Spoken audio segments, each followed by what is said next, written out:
Was there really a reference to every single episode of Inside Number 9 in this finale? What gift did the cast and crew receive? And what is the truth about Reece Shearsmith's line about the potential for special episodes in the future? We'll be covering these questions and far more in this video. Welcome to Square Eyes, a channel where we recap, review and take a sideways look at your favourite TV shows. In this video we'll be looking at the 6th episode of Series 9 of Inside Number 9, which is also the final ever episode of the series. We'll also be looking at how every single episode of Inside Number 9 somehow gets a reference in the episode. Let's jump straight into the recap first. The episode opens outside a swanky looking club, which a sign tells us is closed for a private event. From the street scene it looks like it's a big English city, and we later find out that it's in Manchester. Unsurprisingly, the club is called Number 9. We then jump to the toilets, where Catherine Parkinson is in the toilet, having an awkward interaction with Tim Key. They aren't playing parts, they're playing themselves. It's a rap party for Inside Number 9, and all the previous actors are ascending. These two were in the first episode together, which was called Sardines. Catherine Parkinson lines up some cocaine while they both gossip. Tim tells her that he's heard a story that Steve Pemberton was rushed away during one of the filming days for the most recent series because of a medical emergency. Then Catherine mentions a big project that she's been up for with Amazon, which is looking for English actors. Tim hasn't had much work lately, and he's annoyed to hear that he's missed out on the latest big production. Catherine explains that it's not particularly good, but it's very well paid, so she suggests that he gets his agent to look into it. Later we see Reece Shearsmith come into the toilet looking for Steve Pemberton, but instead he finds Robin Asquith. When Robin asks him what he's going to do next, Reece replies that he's going to do a comedy drama series with Steve about detectives for the BBC. Robin then starts pitching him the bus episode of Inside Number 9, but his idea is terrible and full of outdated sexist humour. Robin also asks about the health scare Steve had, and Reece explains it was scary, some sort of seizure. Then some time passes, and Steve Pemberton is in the toilet with Rosie Cavallero. She asks him why he's avoiding Reece, and he explains that he's got a big part in the upcoming Amazon project. This means that he's going to be in LA for 7 years and won't be able to do the detective comedy drama with Reece. He also faked his seizure on set so he could get off to go to a meeting about the Amazon opportunity. Later on in the toilet, Nick Mohammed is recording an episode of his podcast to himself when Steve comes in. Nick starts interviewing him, and as part of the discussion, Steve tells him that he's just been cast in a big new Amazon drama and will soon be moving to LA. Then Reece comes out of a nearby toilet stall, revealing that he's heard the discussion and now knows that Steve won't be around to do the show that they've been working on together. Reece is obviously livid about the news, even more so to have overheard it via a podcast interview, but he has to keep it all in while Nick is interviewing him for the podcast. So he says he can't wait for Steve to explain it all to him in a very pointed way. Steve shrugs off this statement by answering back, technically to the podcast but really to Steve, that there's nothing to explain, he just went up for the part and got it. This isn't good enough for Reece though, because he doesn't think he should have been going up for the role in the first place, when they had a project that they were both working on together for months. Reece then asks Steve when he went for the audition, and Steve guiltily pretends he doesn't remember, but Nick Mohammed remembers the exact date and tells them both. Reece connects this with the date that Steve was rushed to hospital, and Steve looks appropriately shamefaced when his lies are exposed. Nick senses that he's not going to get any more for his podcast, and makes the excuses and leaves. With Nick gone, they both let their feelings out. Reece upset about being left behind by Steve, and Steve keen to spread his wings and try something new. They sound like an old married couple that are going through a messy divorce. The killer blow of the argument comes from Steve when he tells Reece that he feels like he's been holding him back, which makes Reece very cross. Steve talks about his ambition to go out and do things on his own, and how he's frustrated about coming as a package with Reece, and being limited to doing these half-hour nothings with every fourth one a dud. Reece counters by saying he doesn't care about the job, but it's their relationship he's sad about. He doesn't want to lose Steve. He's sad about not having his best friend to write with anymore because he'll be away in America. We also found out that Reece was genuinely shaken up by the apparent health scare Steve had on set, which makes it all the more of a betrayal that he faked the seizure to get away from a meeting about his new job. After Reece pours his heart out, it feels like Steve is going to offer him some comfort, but he replies by saying he doesn't even know if they're friends anymore. They're then called through to watch the film that's been made to celebrate Inside Number 9, but neither of them look in the mood to celebrate after this exchange. In the main auditorium, the room is packed with actors from past episodes of Inside Number 9, who are all watching the compilation clips from the series through misty eyes. It doesn't seem like the actors have to act too hard to smile through teary eyes when looking back at the best bits of the series and seeing so many great moments from the show. As the film is being shown and people are mingling at the party, Steve receives a phone call which seems important, but we don't hear what it's about.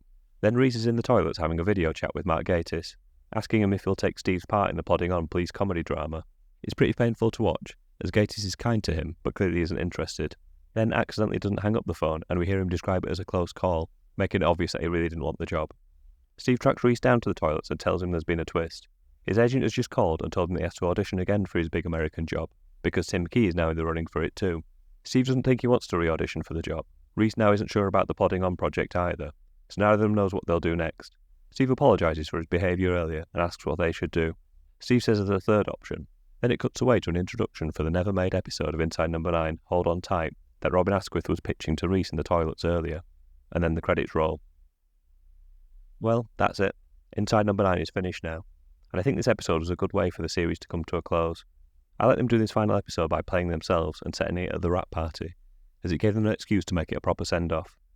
I enjoyed the opportunity to reflect on the series, see so many actors return, and have the main characters consider their futures and their creative relationship on the screen. Most of all, I liked how the episode is packed full of little callbacks and references to previous episodes. In the early scene between Catherine Parkinson and Tim Key, they talk about how the show is self-indulgent and it's long past the point of leaving people wanting more, which I think is Pemberton and Shearsmith showing some self-deprecation, but I don't think this episode was particularly self-indulgent, as it felt like it was really indulging the fans with all these dozens of nerdy details for us to enjoy. And for those that aren't invested in the previous episodes, it's a good half hour of TV anyway, so you're not losing out on anything if you don't notice those little details. Obviously the story for this episode is fairly thin, as it's more of a framework to hang this big reunion around and a chance to reflect on what the series has been and say goodbye. So I suppose it's not going to be regarded as one of the best ever episodes, but it still has its moments of drama and tension, when Reece and Steve open up to each other about their tension in their relationship. There are also some properly funny moments, like the physical humour of Robin Asquith's unconventional way of using the toilet, which isn't clever, but toilet humour will always make me laugh. And Nick Mohammed's podcast adverts interrupting the heartfelt discussions made me laugh out loud too. While it was done as a semi-fictional story, there are some nuggets of truth about the friction between Steve and Reece wanting to both work together, but also strike off on their own.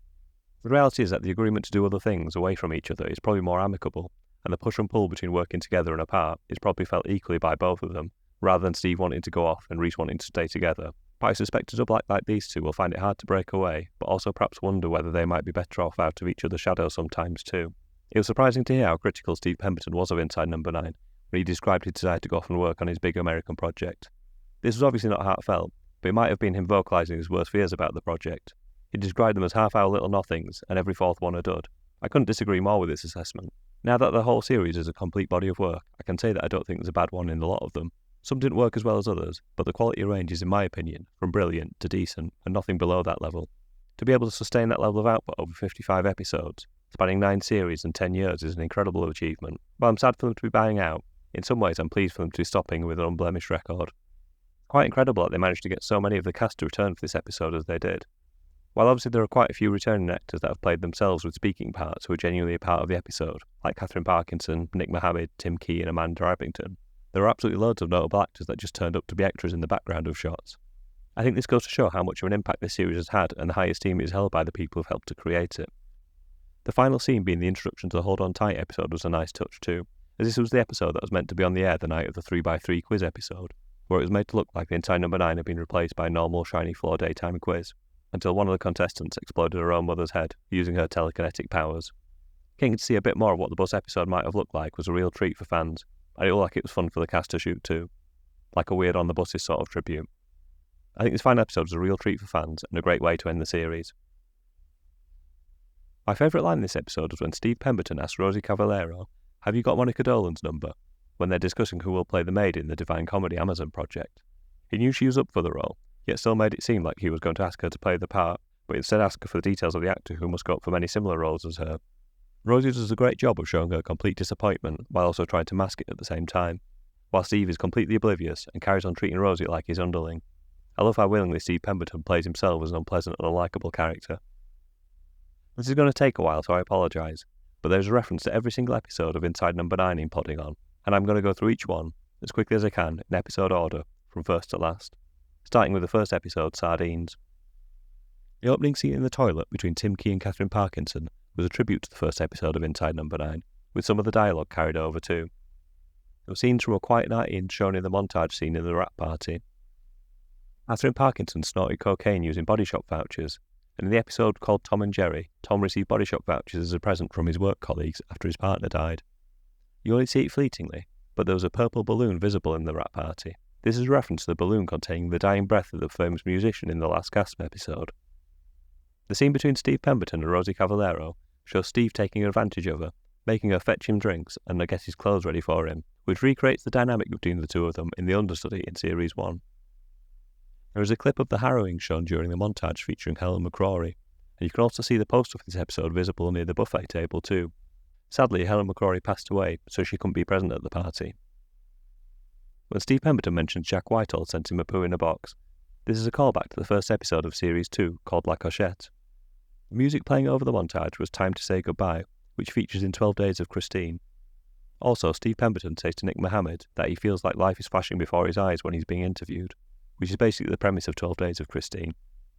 When Tim Key holds up a mouse in the Hold On Tight introduction, he's recreating a moment from the trial of Elizabeth Gadge, where a mouse called Snowflake is held up and accused of being Elizabeth Gadge's familiar.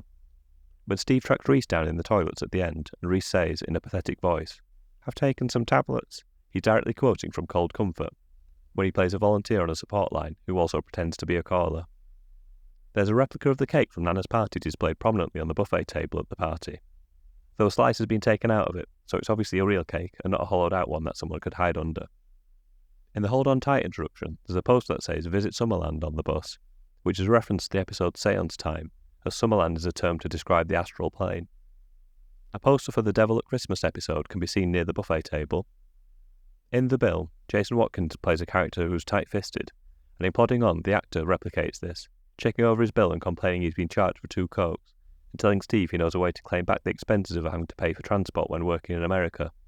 There's also a line where Reece calls Steve an ethnic monster, which comes directly from this episode. The episode The Riddle of the Sphinx is referenced on the drinks menu, as one of the night's signature cocktails is the Riddle of the Aperol Spritz. When Reece is talking in sign language to Emily Howlett for Empty Orchestra, she makes an obscene variation on congratulations, which I don't think YouTube will allow me to repeat. This is a reference to the mistake on the banner in the karaoke booth from the Empty Orchestra episode. Diddle Diddle Dumpling was another episode with its own cocktail.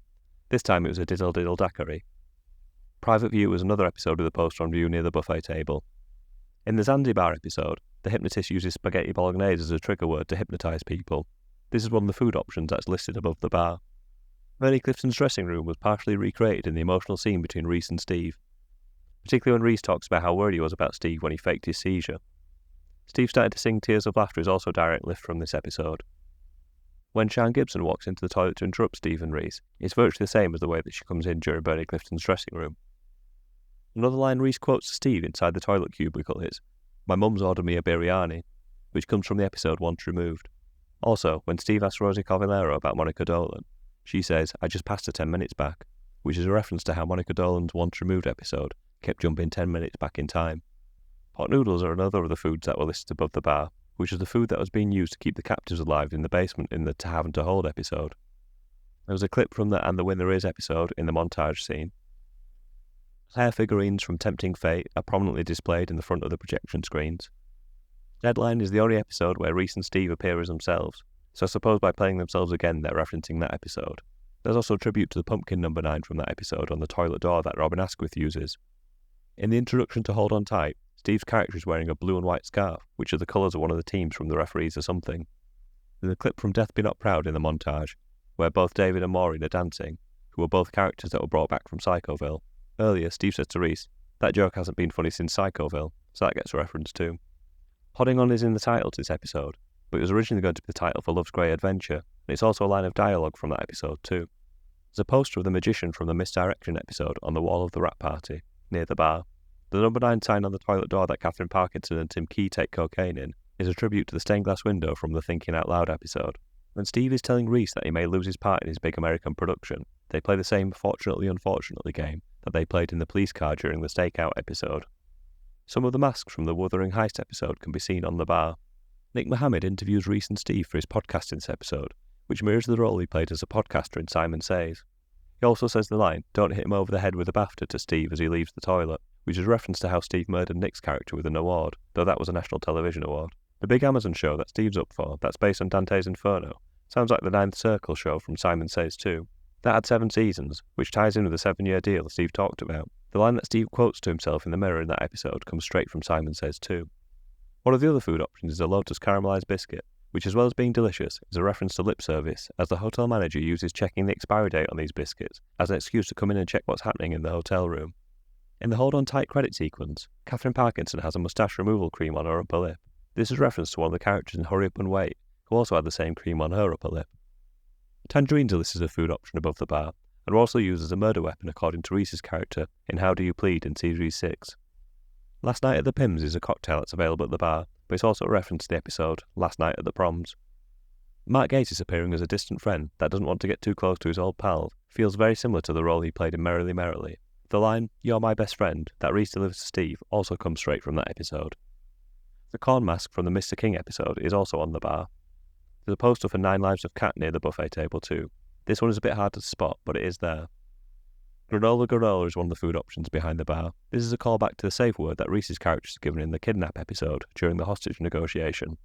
When Steve says to Reece, "Plodding on, double D," the double D bit at the end is a reference to the strange habit of Steve's character in A Random Act of Kindness, who would verbalise every double letter after he'd said it in a word. The Wise Owl from the Wise Owl episode appears in the Hold Tight scene in a Wash Your Hand poster. There's also a poster for the Bones of St. Nicholas episode displayed near the buffet too. Mother's Ruin Martini is an option on the drinks menu, referencing the episode called Mother's Ruin. The episode with an unpronounceable title, which I'll display on the screen rather than try and mangle my way through, was given a cocktail with an equally unpronounceable name, which may have been tricky for guests at the party to order, without sounding like they'd already had too much to drink already. In the Hold On Tight skit, Nick Mohammed's character holds up a newspaper which has a headline about the Lonely Hearts Killer, which is a reference to the murderer in the Love is a Stranger episode. The bus number plate for the Hold On Tight sequence is IN93X3, which is obviously a reference to the quiz show episode 3x3. The Last Weekend actress Sheila Reid can be seen at the party, but I couldn't find any other reference to this episode, so let me know in the comments if you saw something I didn't. Mark Bonner and Susan Wokoma from Boo to a Goose are guests at the party too, but again I couldn't find any other reference to this episode. It's possible that's all there was, but I've got a feeling I've missed something for these last two episodes. The Sondy test that was referenced in the trolley problem can also be seen in the background of the Hold On Tight introduction. Also, when Reece tells Steve that there's a third option to take at the end of the episode, he's referencing the trolley problem episode, where they talk about a third option on the trolley problem, where the person contemplating the problem sacrifices themselves.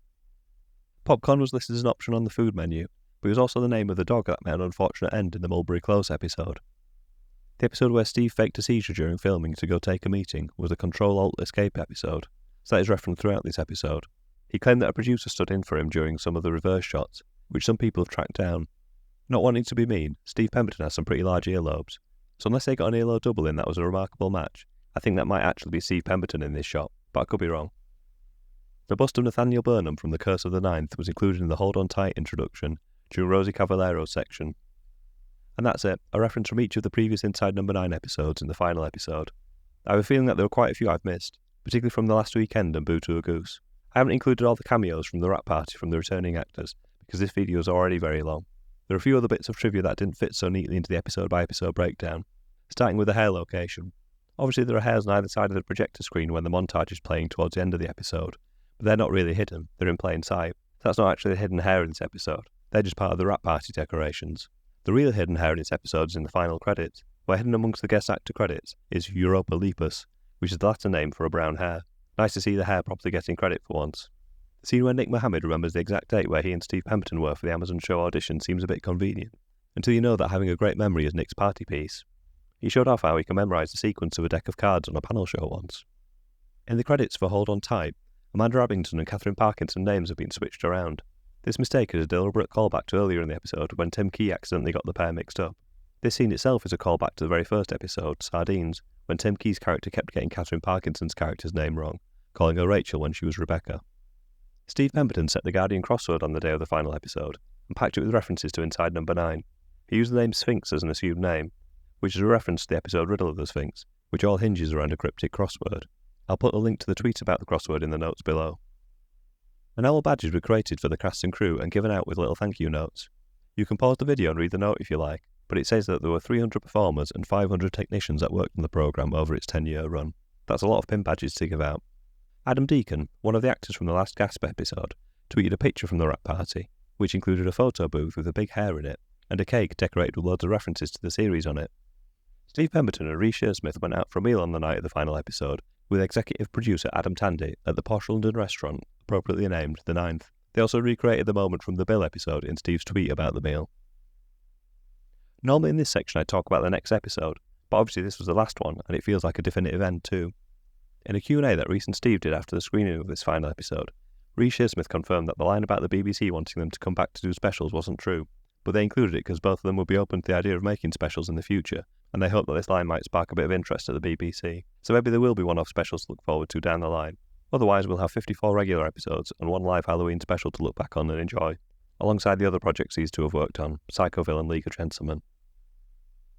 Thank you for watching this video, I hope you've enjoyed it. If you have, please subscribe for more recap, review and trivia videos on other TV series. We'll be back soon with a new series in the next few days, most likely House of the Dragon or The Bear's new series. Goodbye.